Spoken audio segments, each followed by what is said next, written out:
in collaboration with the Cyprus Mail. This is the Cyprus News Digest with Rosie Charalambous.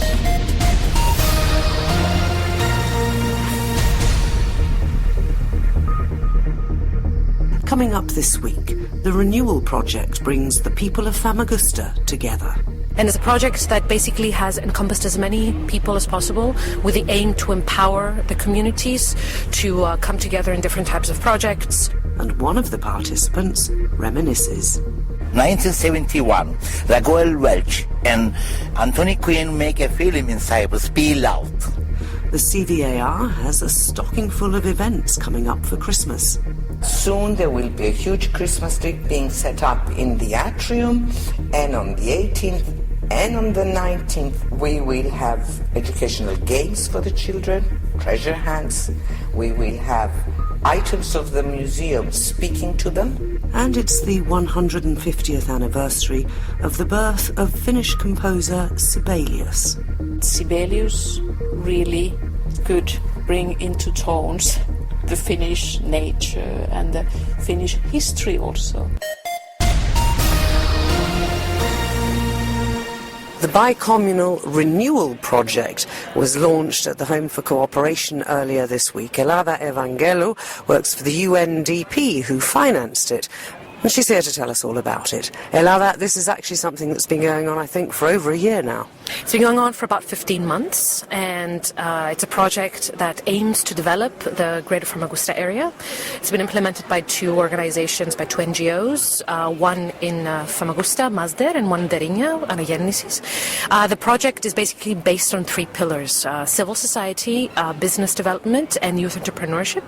And it's been running for 15 months, since September of 2015, and it's a project that basically has encompassed as many people as possible with the aim to empower the communities to come together in different types of projects, to develop their own strengths, their own collaboration. So in the future there will be development in the area that suffers from great degrees of unemployment, unfortunately, especially amongst the youth. And I think for people who are not familiar with the situation in Cyprus, perhaps you could just enlighten us a little bit about the situation in Famagusta, the fact that it is at the moment under Turkish occupation, and that the two communities that used to live there are now totally divided. Yes, the project itself is kind of manifests this split. The city of Famagusta is in the occupied areas, is in the north. Derinha and its surrounding areas are in the south. There is forthcoming, we hope in the next few months, the opening of the Derinha checkpoint, which will make the half-an-hour drive to go from Derinha to Famagusta into a 5-minute business. So the project itself does aim to, in a way, prepare the populations for this forthcoming development. Did you get a good response from the citizens in the area who wanted to be involved in getting to know the members of the other community that possibly they hadn't met for 40 or 50, 60 years? Yeah.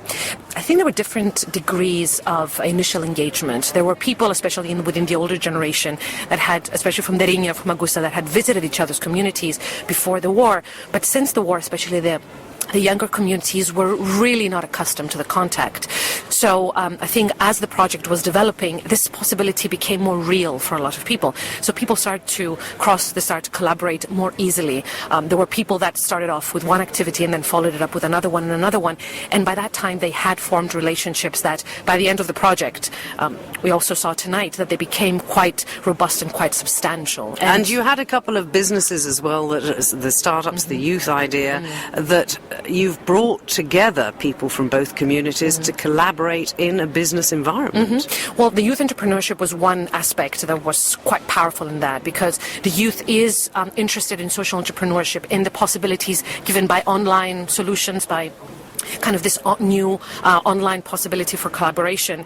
The other aspect was, of course, the businesses, the on-the-ground businesses, and the tourist industry that is quite strong on both sides, but in very different ways. You have a medieval city on the one hand, and you have a very kind of hip and happening tourist industry in the south. So the collaboration started to become more real once they realized the possibilities once they joined up. And where does it go from here? Well, what we're hoping is that with this energy that will be created, that the communities themselves and this the collaborations that have been built will take the project to its new level, which will be to create institutions, will be to create entities that will work together, also with the opening of the checkpoint, but also with a reunification that we're all hoping will come very soon. And that is Elada Evangelou talking to us about the Renewal project that was presented to us earlier this week. You can subscribe to the Cyprus News Digest on iTunes for free and get the program downloaded to your phone or tablet so you can listen anytime, anywhere. One of the Renewal projects was called A Taste of Famagusta, and Hussein Herzsoy was part of that. Hussein, how did you get involved with this project and what did you actually do? Serdar Atay called me one day and he said me, Uncle Hussein, I know you don't want to cook again, but we have a special project for UNDP and this is for making the people to come together. And Irene, peace, is something always missing in my heart. So if it is for the Irene, I will going to do it for you, I say. And he comes to my home with David and Shasha, and we start to work. And every day it was very funny, it was very lovely, working, never getting tired, and it was very nice. What Renewal done, I hope will done by the politicians of both sides and mix the people so happy eating, drinking and making good jobs for everybody. But you said originally that you were never going to work again. That means you used to cook? 55 years. Don't say anybody. And you did a lot of cooking for a lovely Yes. Greek Cypriot lady as well. Especially, you see here is the Litra Palace and this 1971, Ragoel Welch and Anthony Quinn make a film in Cyprus, Spill Out. And they was making a wine, Ragoel Welch, and they have a special dinner for them here. And it was the last year of my school of the Nicosia Hotel and Catering Institute. And there wasn't enough waiter, and they call us as a cook to come and work as a waiter there. And we come and we see them there. It started my life from 71. And imagine it's already 40 or 50 years, how much it is. And I work for everybody. I seen Phantom of the Opera's artist, and I saw so many Turkish artists and singers and Greek people, so many people from the Greek side, they come because I had the first and the best restaurant of Cyprus. The Cyprus House in Famagusta is only family restaurant who people comes as a dinner dress with ladies nice makeup and jackets and trousers nice, gentlemen coming. And this makes me always happy to work. It sounds a little bit as if you missed that, but if we get back to this project on A Taste for Famagusta... I can work for Renewal, but not anymore for people, because fast food kill everything in this country. So you do the real thing, and a book has been produced. What would you say is the signature recipe and the message in that book? Because it's about bringing people together over food, but what would you suggest people should try if they're going to try one dish? This is a very difficult question because the people everybody has a different taste. Some people like vegetables, some people like meats, but whatever is good for you, test that one. Just look a book, read it and test it, because Cyprus, island of love, island of culture, island of happiness, sea and sun. So you can see everything in this country, and the food is just a garniture edge to it. And your favourite dish? I'm now vegetarian. That's fine. So you Yeah. have a vegetarian favourite dish? Yes. Which is? I like all kind of vegetables, but not cooked. So you're into raw food now? Yes. And it sounds as if you think that's what we should all be doing. They can do it because they will be young, because I'm 70 years old now. And when you have a raw foods, you are more fresh, more young. That is Hussein Herzsoy. Yes. And his recipe for A Taste of Famagusta. Thank you. Keep up to date with events in Cyprus and around the world with the Cyprus News Digest.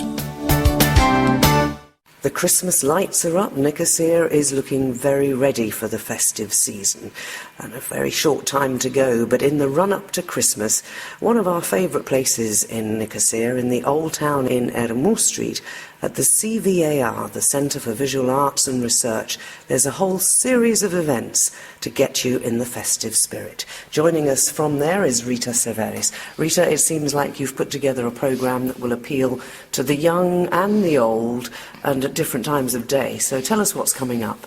Well, we're trying very hard. It's the festive season, and we've got something, I believe, for everybody.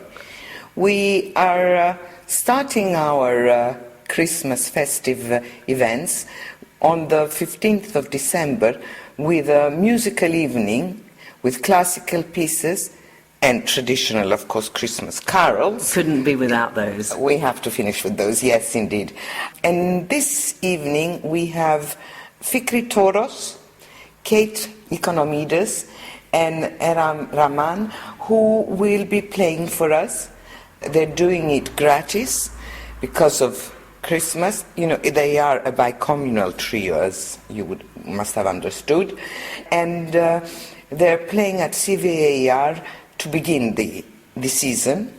And we should say that although you're charging an entrance fee, this is actually something that you have to do for some events. You do so many things that you don't charge for, but it's a big thing to run this centre, isn't it? Oh, yes, it is. So, yes, we are charging about 10 euros per person, which will go towards the enhancement of the collections, because lately quite a few things have turned up, which we would like to acquire. And the trio is delighted to do this for us, free of charge. So they're really helping us, and we're very grateful to them. Then the next day, it's Katerina, the last Queen of Cyprus. It's come and have tea with Katerina. After the great success of the theatre, which we had this summer up on our terrace, the Aios Domedios Philoptochos, a charity organization, has asked Alpha Square and us if we would repeat the theatre at the Presidential Palace, accompanied by tea and under the auspices of Mrs. Andrea Anastasiadis. And of course we accepted. So whoever would like to come, tickets will be at the entrance. They are charging 20 euro per person, including tea, scones, etc., cakes, etc. And Christina Marouchou, under the directorship of Andreas Araouzos, will repeat the performance of Katerina, the last Queen of Cyprus. This performance will be in English. And tell us a bit about the charity that's benefiting Aios Domedios Philoptochos. They're a charity that helps people in need, and they have their annual Christmas event, and they chose Katerina this time. And we are delighted, they are delighted, and the Presidential Palace has given the big reception room for us to perform there. It will take up to 200 people, and tickets will be sold at the entrance. And that's suitable for children too, isn't it? Yes, it is suitable for children, not under 10, I wouldn't say, but children that understand, yes, yes. Then we move on to the 18th and the 19th. And that's for children. Yeah. That's our Decorate the Christmas Tree. Soon there will be a huge Christmas tree being set up in the atrium, and on the 18th at 4:30, and on the 19th at 12, we will have educational games for the children, treasure hunts. We will have items of the museum speaking to them, and they will help us decorate the Christmas tree. So it will be an hour, a couple of hours of enjoyment for children, at which time the parents can sit in the cafeteria and enjoy their tea or coffee in peace and quiet. And our educationalists, Aliki and Dora, will look after their kids. And this, we take kids from 4, 6 years old onwards. It's fun. It's really great fun. I love this game of the items of the museum speaking. For example, you know, they bring out the fez, and the children ask, "Who are you?" "I'm the fez." "Where do you come from?" "I come from Turkey or from Egypt." "How old are you?" You know, it's in this way they learn about the items. So it's educational as well as fun. And sometimes the fest gets angry with the questions and answers back with a quiz. So, it's fun. It's fun. Okay, so that's on the 18th and the 19th. The 4:30, 18th, 12 o'clock on the 19th.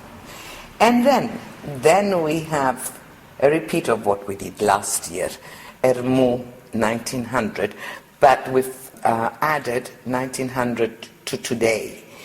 It's on that Sunday, the 20th of December, and we're going to revive Ermu Street as it was in the 1900s, with lots of craftsmen, lots of peddlers selling, people dressed in 1900, but also up till today, dressed in the 1950s, dressed in the 1960s, and a lot of craftsmen of today selling their products. So that's a good chance for last-minute Christmas shopping as much as anything. Yes, and to try traditional food like salep, like ekmek kadif, like bishides, like lokmades, all sorts of things that will be being sold here at Ermu Street. Last year it was a great success, and it was done only by CVAR, and we had about 12 stands. This year it's being done by the whole neighborhood with the help of the municipality, and we're going to have over 40 stands. So it's going to be great. It's going to be a lot more people and a lot more decoration. And the donkeys? And the donkeys, and the cofines, and the wufa, and all sorts of things. Do explain the cofines and the wufa. Well, the wufa is the weaving machine, where they used to, the old weaving machine, where the loom, where they used to weave the material. Somebody will be here showing how it was done. And the cofines are the huge baskets, the wicker baskets, that the donkey had left and right of it, full of products. In our case, it will be oranges and lemons. Well, it's the season for those. Exactly.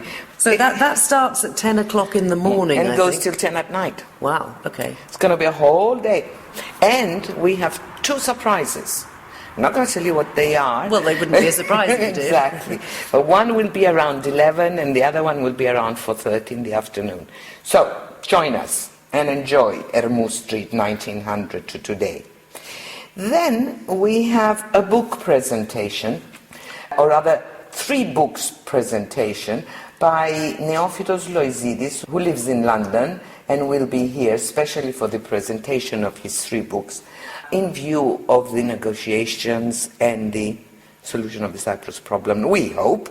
So there will be the book Designing Peace, the book The Politics of Majority Nationalism, and Settlers in Contested Lands. So these 3 books will be presented at CVAR at 7 o'clock in the evening, and they will be sold in CVAR, and they promise to be quite interesting. And if he's here, I'm sure he'll sign them as well. Of course he'll sign them, and a couple of people will be presenting them. I think that, we needed to have something a bit more serious in our events of December. And finally, on the 23rd, Wednesday, at 7 o'clock, we have a classic Christmas concert. Yannis Hadjiloizou, the maestro, is bringing Aliki Chrysochou, the soprano from England, and guest stars will be Giorgio Annou and Sofia Batsalides, and they will be singing arias, music from films, various musicals, and musics from the fireplace. If it's Yannis Hadjiloizou, I'm sure there's some jazz in there as well. Definitely, yes. That promises to be very, very interesting. We will be serving wine, and there will be an entrance fee of 15 euros per person, including the wine. And that's how we will conclude our Christmas season. I think on the 25th we'll all go home and relax. I'm sure you will. All the details of this must be up on your website or your Facebook page. Where can people find out more? And do they have to book? Well, I would suggest that they book for the 15th of December, Tuesday, when we have the festive musical evening, and for the 23rd of December, Wednesday, when we have the classic Christmas. Because They will be on the ground floor in the museum, and we can't take more than 150 people, so it's better to book. Otherwise, it's fine. Just turn up. And where Just can turn people up. find the full list? The full list is on our website. It's, of course, on our Facebook. The website is www.severis.org, and the Facebook is CVAR-Severis Foundation. And it's been published in the newspapers, and we have flyers here at the museum, so whoever visits beforehand can pick up a flyer. A very Merry Christmas. And to you too. This is the Cyprus News Digest with Rosie Charalambous. A couple of days ago, on the 8th of December, it was the 150th anniversary of Finnish musical icon Sibelius. And to mark the event, there will be a concert taking place in Nicosia on December the 19th. But with us on the programme this week is Finland's ambassador to Nicosia, Her Excellency Anu Saarela. And what really is the significance to the Finnish nation, because it's not just to people who love their music, but the whole nation, it seems, celebrates the impact that Sibelius has had on your people? Well, you cannot really overestimate the impact of Sibelius for our idea of Finland and our nation. When he was born in 1865, Finland was still a part of the Russian Empire. We were an autonomous Grand Duchy, and by the end of the 18th century, this administration became more repressive, and how we could express our national and romantic feelings about having our own nation was through our artists, and Sibelius was maybe the most loved one. When pieces like Finlandia were played in Helsinki, people just felt, very, very somehow empowered that we had, first of all, such a talented composer, and he could somehow express our feelings through his music. And so, for us, it's very emotional. So, was he a bit of a revolutionary? He was a musician first and foremost, so he had his visions, musical visions, but of course all of the artists and these intellectuals, they wanted to see an independent nation, but it was all over Europe. You remember, after the First World War, Finland was not the only one to gain independence, but I'm sure it was the same situation in many other countries. The artists gave this idea of an own nation with its own culture, and they could express it in many different ways. It was also visual arts, literature, of course, very important, but Sibelius really could bring into tones the Finnish nature and the Finnish history also. So he captured actually the essence of what the Finnish people wanted. Exactly. His inspiration were the Finnish nature, also our national epic, Kalevala. So many of his compositions come from Kalevala, which is like our Ilias and Odyssea. And that's how we became aware of our uniqueness. Every young nation needs to feel somehow unique. He lived in the countryside and obviously loved nature. How far do you think that had an effect on the sort of music that he wrote? Frozen, cold forests and so on. Is that something that... because it seems to come out in his music. Yes, but one has to remember that when he was an active composer, he travelled in Europe, he met all the big maestros in, let's say, Paris, Berlin. He also spent time in Italy. So he was not somebody who lived in the forest most of his life. It was only when he already had a family that he was able to get this home that he loved and where he spent the rest of his life. Ainola, which is outside of Helsinki, but it's not really in the forest. It was an artistic community of artists that lived nearby. And I'm sure it was a very inspirational environment for Sibelius. And now it's a museum, and one that I think draws thousands of people, not just from Finland, particularly when you're marking an anniversary like this. So tell us how you celebrate in Finland, because there's also a big celebration in the centre of Helsinki, isn't there? Yes. Well, first of all, this has been anniversary year, so there have been events throughout the year, especially in the birth town of Sibelius, Hämeenlinna, congresses, concerts, you name it, also all over the world. So like celebratory recordings of his music, books, photo exhibitions, lots of things happening. But on his birthday, 8th, the day begins in Ainola, his home. There is a concert.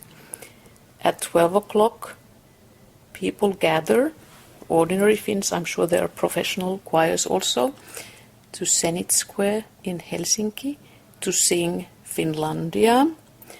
And if you know Finlandia hymn, you know that it's going to be a very touching event. In the evening, there is a concert in Hämeenlinna and many, many events everywhere. So it's not just one day, it's a whole year. But here in Cyprus, let's go back to the event on the 19th of December. You've managed to get a couple of very famous musicians from Finland to come over to the island. Tell us who's going to be taking part and what music they'll be playing. Sibelius, of course, is very famous for his symphonies and his violin concerto, but he also composed beautiful songs. And actually he had to, because he had a family of 5 daughters. He always had to bring in money, so he had to compose all the time. And wherever he could get a few, awards, he would be very happy. But what we will do here in Cyprus, we will welcome a famous Finnish National Opera soloist, a baritone, Ville Rusanen. He's one of our foremost singers. He will come and sing Sibelius, and he will be accompanied by Ilkka Paananen, a pianist who is also a Sibelius expert. And I'm looking forward to a really great recital. Her Excellency, the Finnish Ambassador to Nicosia, Anu Saarela.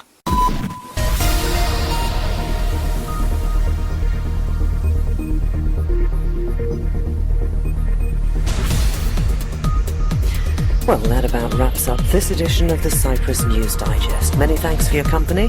Hope you'll join me next week. Till we meet again, take care and God bless. Bye-bye now.